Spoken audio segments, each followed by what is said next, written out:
अस्सलाम वालेकुम। अगर आप देखिएगा तो मेरे पास यहाँ पर चार्ट ऑफ अकाउंट्स हैं।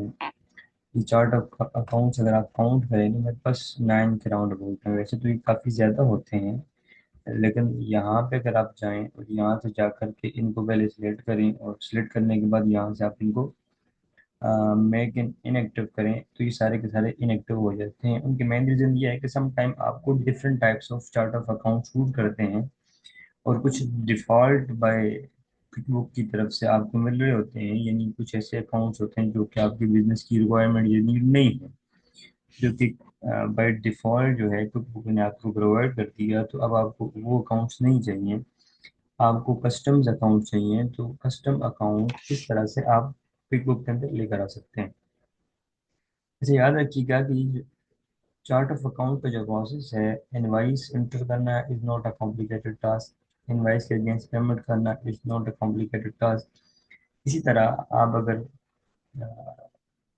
इनवाइसेस वेंडर से रिलेटेड हों या इनवाइसेस कस्टमर से रिलेटेड हों, पेमेंट्स वेंडर से रिलेटेड हों या कस्टमर से रिलेटेड हों, ठीक है। इस तरह जीएल की एंट्रीज पास करना, वेट की रिकन्सिलेशन करना किसी भी अकाउंट के अंदर, it's not a complicated task, it's all depend upon your chart of account. अगर आपके चार्ट ऑफ अकाउंट्स आपने ठीक से साइन किए हुए हैं और आपने वहाँ पे जितनी भी मैक्सिमम चीज़ें आपको रिक्वायर्ड हैं चार्ट ऑफ अकाउंट के अंदर, आपने उसको प्रॉपरली इंजेक्ट किया हुआ है और प्रॉपरली वहाँ पे क्रिएट किया हुआ है। और सेकेंडली, जब भी आप चार्ट ऑफ अकाउंट क्रिएट करते हैं तो चार्ट ऑफ अकाउंट क्रिएट करने के लिए आपको यहाँ पे, क्योंकि ये देखें, अगर आप यहाँ पे देखें तो कोई भी नंबर यहाँ पे गिवन नहीं है। आपको चार्ट ऑफ अकाउंट को नंबर भी देना होता है, और चार्ट ऑफ अकाउंट के जब हम नंबर्स की बात करते हैं तो आप ब्लॉक कोड भी यूज कर सकते हैं, आप सिक्वेंशियल कोड भी यूज कर सकते हैं।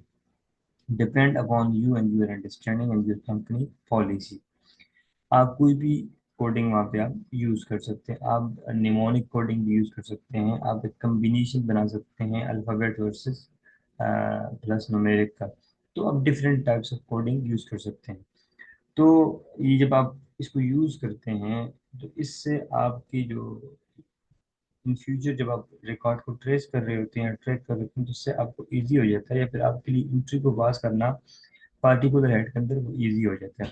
बहरहाल इन सिंपल दिस, कि किसी भी सिस्टम के अंदर, आप के अंदर हो, आप सेब के अंदर हो, आप बिजनेस सेंट्रल के अंदर हो, आप पहली के अंदर हो, आप जीरो के अंदर हो, किसी भी सॉफ्टवेयर के अंदर आप हो, तो उसमें जो मोस्ट कॉम्प्लिकेटेड टास्क होता है वो चार्ट ऑफ अकाउंट्स का प्रिपेयर करना होता है। तो आप चार्ट ऑफ अकाउंट को अच्छे से प्रिपेयर कर लेते हैं तो then going to move forward, not a complicated for you to record your transaction. So हम यहाँ पे इस वीडियो के अंदर देखेंगे किस तरह से हम चार्ट ऑफ अकाउंट्स को बना सकते हैं किसी भी सिस्टम के लिए, किसी भी कंपनी के लिए, अगर हमें चार्ट ऑफ अकाउंट्स प्रिपेयर करने हैं। तो देखते हैं कि किस तरह से हम चार्ट ऑफ अकाउंट, अगर हम यहाँ जाते हैं इस सिस्टम के अंदर तो डेफिनेटली यहाँ पे एक इंपोर्ट का ऑप्शन आएगा। तो आप किसी भी सिस्टम के अंदर हैं, वहाँ पे डेफिनेटली जब चार्ट ऑफ अकाउंट से अंदर जाएंगे तो पहले तो आपको डिफॉल्ट गिवन होगा और डेफिनेटली आपको वहाँ पे इंपोर्ट का ऑप्शन भी गिवन होगा। लेकिन जब भी आप इंपोर्ट करने की तरफ जाएंगे तो याद रखिएगा कि जो पहले से आपके पास अकाउंट्स हैं उनको मेक श्योर करें कि उनको डी मेक इनएक्टिव करें। अब यहाँ पर जितने भी 80 90 या 100 अकाउंट्स थे जो पहले से गिवन थे, मैंने यहाँ से सिलेक्ट ऑल करके उनको इनएक्टिव कर लिया है। तो ये कुछ पर्टिकुलर अकाउंट अकाउंट है बाय डिफॉल्ट जो क्विक बुक ने यहाँ क्रिएट किए हैं, ये इनएक्टिव नहीं होते, आप इनको इनएक्टिव नहीं कर सकते। तो इसीलिए इन अकाउंट्स को मैंने अपने जो मेरे पास चार्ट ऑफ अकाउंट्स का हेड है, मैंने उसका पार्ट पार्ट बना दिया। देखते हैं कि जी मैंने चार्ट ऑफ अकाउंट्स किस तरह से प्रिपेयर किया। तो मैंने यहाँ जाकर इसको वैसे इंपोर्ट करना है, लेकिन उससे पहले मैं आपको वन टाइम फाइल शो कर दूँ।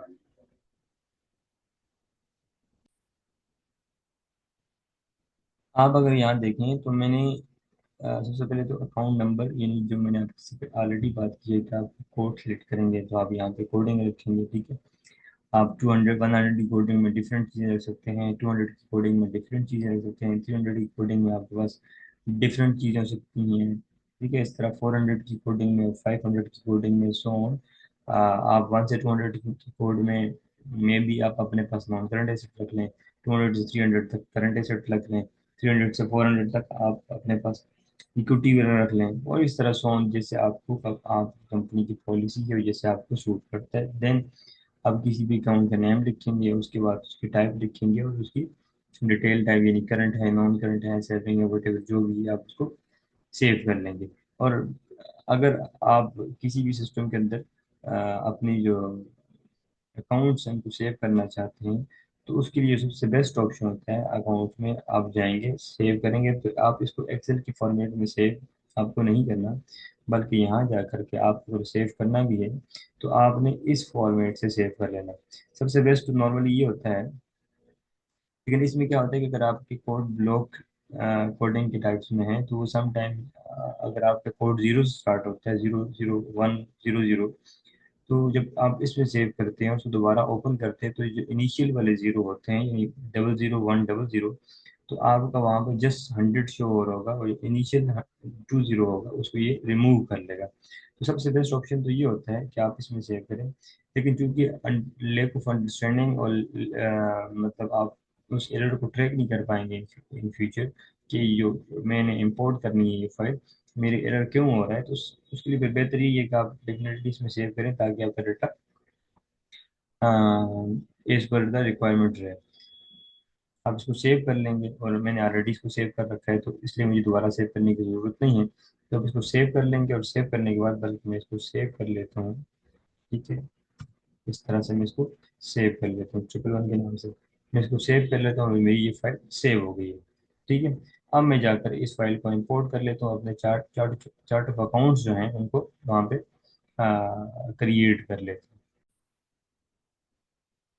जी, तो मैं क्विक बुक के अंदर आ चुका हूँ। अब मैं यहाँ जा करके अपने सिस्टम के अंदर जो मेरे चार्ट ऑफ अकाउंट्स हैं मैं इनको इंपोर्ट कर लेता हूँ। अच्छा जी, मैं जैसे ही यहाँ क्लिक करूँगा तो मेरे पास मैं दोबारा जाता हूँ इंपोर्ट इंपोर्ट का ऑप्शन पे। जी, मेरे पास आ गया। अच्छा, अगर आपको उससे पहले एक्सेल का फॉर्मेट देखना है, तो आप यहाँ से भी देख सकते हैं, इसकी फाइल डाउनलोड करके, कि आपको अपना जो चार्ट ऑफ अकाउंट्स है उसको किस तरह से अपने पास रखना है। जैसे कि मैं यहाँ से इसको आपके सामने लेकर आऊँ, तो सिमिलर जैसे मैंने इसको क्रिएट किया है, वैसे ही यहाँ पे अकाउंट नंबर आ जाएगा आपके पास। ठीक है, और यहाँ पे account name, type and detail type, तो मैंने इसी तरह से ही अपने अकाउंट को क्रिएट किया, जो कि आपके पास जो कि मैंने ऑलरेडी आपको शो किया। तो मैंने ऑलरेडी कहा था कि आप यहाँ पर कुछ इस तरह से कोडिंग कर सकते हैं अपनी मर्जी, एज पर योर रिक्वायरमेंट। जिस तरह मैं कुछ इस तरह से कोडिंग करना चाहता हूँ, तो ये जब देखिएगा, ये अब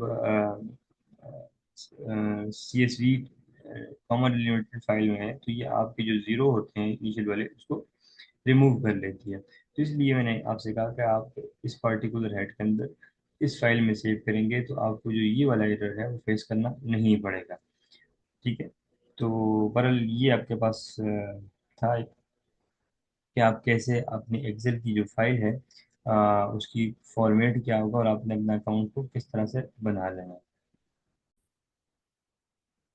जी, मैं यहाँ आ गया हूँ। अब मैंने आपको ऑलरेडी फाइल शो कर दी है, तो मैं यहाँ से जा करके वो जो पर्टिकुलर फाइल है जो मैंने क्रिएट की थी उसको कर लेता हूँ, ब्राउज कर लेते हैं। ठीक है, और ब्राउज करने के बाद हम करते क्या है, हम यहाँ से नेक्स्ट कर लेते हैं। नेक्स्ट करने के बाद अगर आप देखिएगा कि अकाउंट टाइप, यह वाला अकाउंट टाइप में अकाउंट नंबर तो सिलेक्ट नहीं हुआ, बिल्कुल अकाउंट टाइप में अकाउंट टाइप सिलेक्ट हुआ है। इस तरह टाइप में टाइप सिलेक्ट हुआ है, एग्जैक्टली टाइप में टाइप, इसी तरह अकाउंट नंबर में नंबर आना चाहिए, अकाउंट नंबर में नंबर आ रहा है। अगर नहीं आ रहा तो आप यहाँ से सिलेक्ट कर सकते हैं। ठीक है, अकाउंट नेम में अकाउंट नेम आना चाहिए, तो आपने यहाँ सिलेक्ट कर लिया। इसी तरह अकाउंट टाइप में अकाउंट टाइप, तो ये आपने मेक श्योर कर लेना है कि पर्टिकुलर अकाउंट्स यहाँ पर लिंक हुए हों। जैसे ही यहाँ पर्टिकुलर अकाउंट लिंक किए, तो आपने यहाँ से जा करके नेक्स्ट कर लेना है।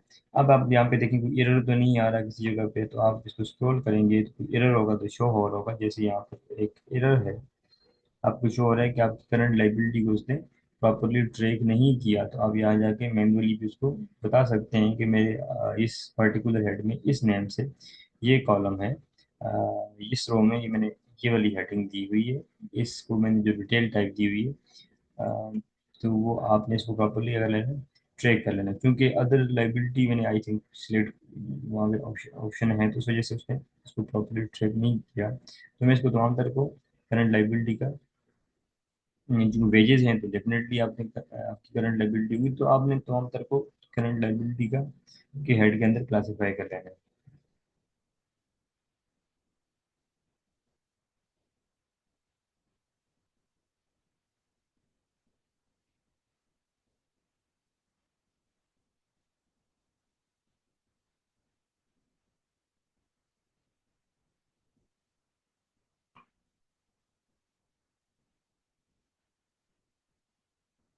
अच्छा, जब हम इक्विटी की बात करते हैं तो आप ओनर इक्विटी में क्लासिफाई कर सकते हैं, और डिफरेंट ऑप्शन हैं। आप किसी एक में भी क्लास, तो यहाँ पे शेयर कैपिटल है, मैं इसको सिलेक्ट कर लेता हूँ, और सिलेक्ट करने के बाद मैं इसको इंपोर्ट कर लेता हूँ। मैं देख लेता हूँ कोई और एरर तो नहीं है, अगर कोई ऐसा है तो मैं इसको डील कर लेता हूँ उससे पहले, और अगर ऐसा नहीं है तो मैं इसको कर लूँगा, इंपोर्ट कर लूँगा। अब तक कोई एरर मुझे शो नहीं हुआ यहाँ पे, मैंने दो अगर अकाउंट्स इंपोर्ट कर लिए हैं, अब मेरे पास अकाउंट नंबर भी शो हो रहे हैं, अकाउंट नेम भी शो हो रहे हैं, अकाउंट टाइप भी शो हो रही है, और डिटेल टाइप भी शो हो रही है, और कोई एरर नहीं आ रहा।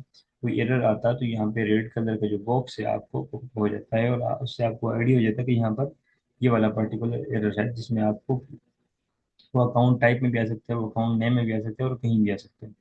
तो अब तक कोई एरर नहीं है, तो मैं सिंपली जाकर इसको इंपोर्ट कर लेता हूँ।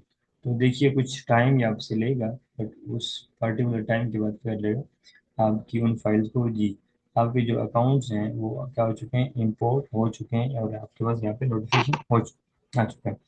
अब अगर आपको देखना है कि क्या ये मेरे पास अकाउंट्स आए हैं कि नहीं आए, तो आप सिंपली करें, अपना रिपोर्ट करें, तो देखिएगा मेरे, क्योंकि मेरे पास वो पर्टिकुलर अकाउंट्स इंपोर्ट हुए हैं तो मुझे यहाँ पर शो हो रहे होंगे। ठीक है, और नहीं हुए तो मुझे फिर दोबारा से इंपोर्ट करने पड़ेंगे। लेट्स सी क्या होता है। मैंने अपने ही नेम से जो है ना कोई बुक बनाई हुई है, जी एग्जैक्टली, मेरे सारे के सारे अकाउंट्स जो हैं हम इंपोर्ट हो चुके हैं, और कुछ बाय डिफॉल्ट है जिनके साथ आपको प्राइसेस वगैरह शो हो रही है। तो मेरे सारे के सारे क्या अकाउंट क्या हो चुके हैं, इंपोर्ट हो चुके हैं। दोबारा जाता हूँ जी मैं, होम में जाता हूँ। होम में जाने के बाद मैं यहाँ पे सेटिंग में आता हूँ, और सेटिंग में आने के बाद मैं अपना अपने पास चार्ट ऑफ अकाउंट्स का हेड आता है, आपने इसमें आ जाना है। इसमें आने के बाद हम देखते हैं कि क्या हमारे पास जो अकाउंट्स हैं वो प्रॉपरली शो हो रहे हैं कि नहीं हो रहे। अच्छा, कहीं पे अगर आपको नंबर नहीं नजर आ रहा, तो आप जा करके उसको नंबर भी दे सकते हैं, ठीक है। यानी आप अपने एक्सेल को रेफर करेंगे, और एक्सेल में देखेंगे कि इस पर्टिकुलर हेड को क्या नंबर दिया। लेट्स सपोज यहाँ पे मैं अज्यूम करता हूँ कि आपने यहाँ पर ना इसको नंबर दे देना 300। अगर इसको नंबर 300 देना है तो आपने जाके इसको साइन कर लेना है, पर्टिकुलर नंबर जी, जहाँ पर नंबर आ रहा है दैट्स ओके फाइन, नहीं आ रहा बल्कि उसने यहाँ पे ऑलरेडी, ये कुछ ऐसे अकाउंट जो ऑलरेडी पहले से क्रिएटेड थे तो उनके साथ नंबर नहीं आ रहे, लेकिन जो मैंने जो कि बाय डिफॉल्ट क्विक बुक की तरफ से थे, तो उनको तो उन्होंने नंबर असाइन नहीं किए, लेकिन जितने भी मैंने 81 अकाउंट्स मेरे इंपोर्ट हुए हैं, उन तमाम जितने भी थे अकाउंट्स, उनको जो नंबर हैं वो असाइन हुए हुए हैं, और इसी तरह से इनकी डिटेल टाइप टाइप तमाम तरह चीज़ें क्या हुई हैं, यहाँ पे असाइन हुई हुई हैं। तो कुछ इस तरह का प्रोसेस होता है आपके पास, आप अपने जा करके चार्ट ऑफ अकाउंट्स जो हैं इंपोर्ट कर सकते हैं। अभी जो चार्ट ऑफ अकाउंट्स हैं ये इंतहाई कॉम्प्लिकेटेड और डिफिकल्ट टास्क होता है। इस इसको बनाने के लिए यू नीड सिग्निफिकेंट टाइम, और चूंकि आपको अपनी कंपनी की नेचर को समझना होता है, कंपनी की ट्रांजैक्शन को समझना होता है, कंपनी की बिजनेस नेचर को समझना होता है, तो उसमें कौन कौन से टाइप के एसेट्स आ सकते हैं। ठीक है, आपने उनको तमाम तरह एसेट्स के प्रॉपर हेड क्रिएट करने होते हैं। नॉन करंट एसेट्स में अगर करंट है तो करंट में हेड क्रिएट कर, अब सर्विस इंडस्ट्री है तो उसमें भी उसकी जो रिक्वायरमेंट है वो डिफरेंट एसेट्स की हों। इसी तरह अगर प्रोडक्शन इंडस्ट्री है तो उसकी रिक्वायरमेंट डिफरेंट इंडस्ट्रीज की हों, और इसी तरह रिटेल इंडस्ट्री है तो उसकी requirement different industries different accounts में हो। तो आप उसके अकॉर्डिंगली बिजनेस को समझने के बाद उसके अकॉर्डिंगली अपने अकाउंट नेम आप अपने सेट कर लेंगे, और इस तरह उसकी टाइप भी और सो ऑन उसकी डिटेल टाइप भी सेट कर लेंगे, और आप अपने जो जो कोडिंग है आप as per your requirement, और which make you easy to track your invoices and record, आप उसके अकॉर्डिंगली ब्लॉक सिस्टम यूज कर सकते हैं, सिक्वेंशियल सिस्टम यूज कर सकते हैं, निमोनिक सिस्टम यूज कर सकते हैं। ठीक है, और आप किसी कम्बिनेशन पे भी जा सकते हैं, तो ये अप टू यू। ठीक है, तो ये सारा का सारा प्रोसेस था जी, आप किस तरह से अपने पास किस तरह से अपने पास क्या कर सकते हैं, अपनी चार्ट ऑफ अकाउंट्स को प्रिपेयर कर सकते हैं। इसके साथ साथ अगर आपको मजीद देखना है कि आप अपनी कंपनी की सेटिंग या एडजस्टमेंट देखनी है, तो आप यहाँ पे आए अकाउंट सेटिंग के अंदर। अकाउंट सेटिंग के अंदर आप कुछ फर्दर इंफॉर्मेशन अगर आपको देखनी है कि आपकी जो कंपनी है उसमें उसकी जो नेम क्या होना चाहिए, तो बाय डिफॉल्ट मैं चूंकि प्रैक्टिस नॉर्मली स्टूडेंट्स को बता रहा होता हूँ और गाइड कर रहा होता हूँ, तो मैंने अपने ही नेम से कंपनी क्रिएट की है। अगर आपको किसी बिजनेस के लिए क्रिएट करनी है तो आप यहाँ पर XYZ लिमिटेड के नाम से आप क्रिएट कर सकते हैं, और यहाँ पे अपना इंफॉर्मेशन डिटेल प्रोवाइड करेंगे। उसमें जो भी आगे फर्दर इंफॉर्मेशन है आप वही यहाँ पर ऐसे आपको आइडिया। अच्छा वेट, अगर आप यहाँ पे वेट आईडी अगर आप यहाँ पर टाइप करने की कोशिश करेंगे तो वो ये नहीं होगी, क्योंकि वो एक फॉर्मल आईडी ही टाइप हो सकती है, क्योंकि ये डायरेक्टली कनेक्ट होता है आपके HMRC से। तो इसलिए जो आईडी वहाँ से इशू होगी वही यहाँ पे टाइप हो सकती है। और कंपनी हाउस की तरफ से कोई भी रजिस्ट्रेशन नंबर, क्योंकि जब कंपनी को रजिस्टर करवाते हैं UK वगैरह में, तो कंपनी हाउस से आपको एक नंबर इशू होता है और आपने वो नंबर यहाँ पर टाइप कर लेना होता है। वैसे जब पास है तो टाइप कर लेनी, तो आप कोई भी नंबर टाइप कर सकते हैं। That's okay fine. ठीक है, उसके बाद अगर आपको सेल में आते हैं और कुछ चीज़ें अगर आपको यहाँ देखनी है, तो आप यहाँ पे किन चीज़ों को ऑन रखना है, किन चीज़ों को ऑफ रखना है, आप वो यहाँ से देख सकते हैं। ठीक है, आपको डिस्काउंट देने हैं, कोई डिपॉजिट वगैरह कोई ऐसी चीज़ें हैं, तो आप उनको ऑन या ऑफ रख सकते हैं। अगर एडवांस सेटिंग के अंदर आप आएंगे, तो एडवांस सेटिंग के अंदर जो चार्ट ऑफ अकाउंट्स वहाँ पे मैंने एक्टिव अपलोड किया है, उससे पहले मैंने यहाँ से उसको ऑन किया कि मुझे चार्ट ऑफ अकाउंट्स करने हैं, अपलोड करने हैं यहाँ से। तो मैंने इसको पहले इनेबल किया है। जब तक यहाँ से आप इसको इनेबल नहीं करेंगे तो आपके चार्ट ऑफ अकाउंट्स जो है वहाँ पे अपलोड नहीं होंगे। तो इसलिए मैं इस पर्टिकुलर हेड में आया था, ताकि आपको बता सकूं कि अगर आपको चार्ट ऑफ अकाउंट्स अपलोड करने हैं तो उससे पहले आप अपनी एडवांस सेटिंग के अंदर आएंगे। और आप किसी भी सिस्टम के अंदर हैं, पहले तो वो जो बाय डिफॉल्ट एक चार्ट ऑफ अकाउंट्स आपकी सॉफ्टवेयर ने आपको प्रोवाइड किए उनको रिमूव करें। चाहे वो सेफ है, चाहे वो क्विक बुक है, चाहे वो चेली है, चाहे वो जीरो है, कोई भी सॉफ्टवेयर। और उससे पहले बाय डिफ़ॉल्ट जो उन्होंने प्रोवाइड किया उसको रिमूव करें। फिर जो आपकी रिक्वायरमेंट के अकॉर्डिंगली जो भी आपको चाहिए वो आप प्रॉपर CSV फाइल बनाएं अपने पास सिस्टम के अंदर, जिस भी system according to your system requirement.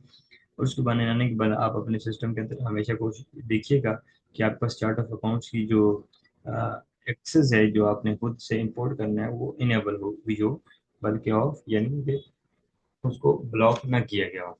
तो आपने इसको इनेबल करना है। जैसे ही आप इनेबल करेंगे तो आपके पास ये ऑप्शन आ जाएगा, या राइट आ जाएगा कि आप अपने customize chart of accounts upload कर सकते हैं। ये था जी आज का एक इंतहाई इम्पोर्टेंट कि किस तरह से आप अपने चार्ट ऑफ अकाउंट क्रिएट कर सकते हैं।